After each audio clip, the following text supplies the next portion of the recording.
কয়েকটি কাজ করতে পারেন আপনার প্রোডাক্টিভিটি বাড়ানোর জন্য। আলহামদুলিল্লাহ, আমি আমার বাসায় আমার ফ্যামিলির সদস্যদের এটার উপরে উদ্বুদ্ধ করেছি, তারা আমল করে। আপনি কিছুদিন এটা করে দেখেন, দেখবেন আপনার জীবনে কি পরিমাণ বরকত এসেছে।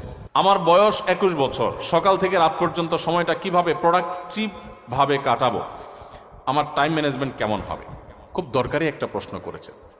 প্রোডাক্টিভিটি আমাদের জীবনে বরকত, এটা অনেক গুরুত্বপূর্ণ একটা ব্যাপার। ইসলামের ইতিহাসে স্বর্ণযুগের অনেক সোনালী মানবরা আছেন, তাদের মাত্র 30, 35, 40 বছরের জীবনে হাজার হাজার পৃষ্ঠার বই রচনা করেছেন, গবেষণামূলক বই। আজকালকার মতো কপি পেস্ট মার্কা বই না যে গুগল থেকে নকল করে কপি পেস্ট করে বই লিখে ফেলছে, জি না। তখন গুগল আর নেট ছিল না, লাইব্রেরি থেকে পড়াশোনা করে নিজেরা গবেষণামূলক গ্রন্থ লিখেছেন। 10 ভলিউম, 20 ভলিউম, 30 ভলিউমের এক একটা বই এক একটা আলমারি হয়ে যাবে। 30-40 বছর বয়সে এত বড় বড় বই লিখে ফেলেছেন। আর আমরা অনেকে আছি 30-40 বছর বয়সে ওই বইগুলো পড়েও শেষ করতে পারবো না। তাদের জীবনে অনেক বরকত ছিল, অল্প সময় অনেক কাজ করতে পারতেন। আমাদের জীবনে বরকত নাই, একেবারেই বরকত নাই। দেখতে দেখতে জীবন পার হয়ে যায়, দিন পার হয়ে যায়, কিছু করা হয় না। তো জীবনে বরকত কিভাবে আসবে, প্রোডাক্টিভিটি কিভাবে বাড়াবেন, যে অল্প সময় অনেক কিছু করতে পারেন, কিভাবে করবেন আমি কয়েকটি পরামর্শ দিতে চাই, এবং আমার ব্যক্তিগত অভিজ্ঞতা আছে। আর এই পরামর্শগুলো হাদিসের আলোকে কয়েকটি কাজ করতে পারেন আপনার প্রোডাক্টিভিটি বাড়ানোর জন্য। নাম্বার 1, খুব গুরুত্বের সাথে লক্ষ্য করবেন, রাতে দেরিতে ঘুমাবেন না। যারা রাতে দেরিতে ঘুমায় এদের জীবনে বরকত নষ্ট হয়ে যায়, এদের জীবনে প্রোডাক্টিভিটি থাকে না।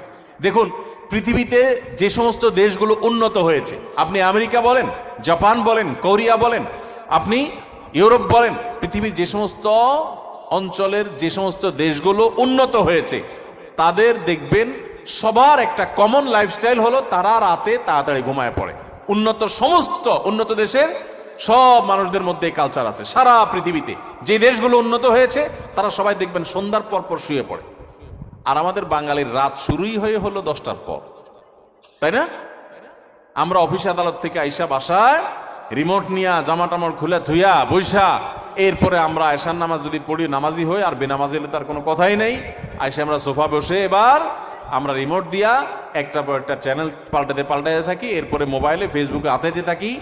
খাওয়া দাওয়া করে শুধু আমাদের 12টা, 12:30, 1টা। এই যে দেরিতে ঘুমাই, আমাদের জীবনের প্রোডাক্টিভিটি নষ্ট হয়ে যায়, বরকত নষ্ট হয়ে যায়। যে তরুণ তার প্রোডাক্টিভিটি বাড়াতে চায়, সেই জন্য রাতে তাড়াতাড়ি ঘুমায়। রাতে তাড়াতাড়ি ঘুমায়, যেগুলো রাতে করবেন ওইগুলো সকালে করবেন। অনেক যুবক আছে পড়াশোনা করে রাত 12টা পর্যন্ত। আরে ভাই, রাত 10টায় আপনি ঘুমিয়ে যান, এই যে 2 ঘন্টা পড়লেন, ভোর রাতে উঠে ফজরের সময় 2 ঘন্টা পড়েন, ওই 2 ঘন্টা এই 2 ঘন্টার চেয়ে অনেক বেটার হবে। কারণ 6-7 ঘন্টা 8 ঘন্টা ঘুমের পরে যে ফ্রেশ মুড থাকবে, ওই টাইমে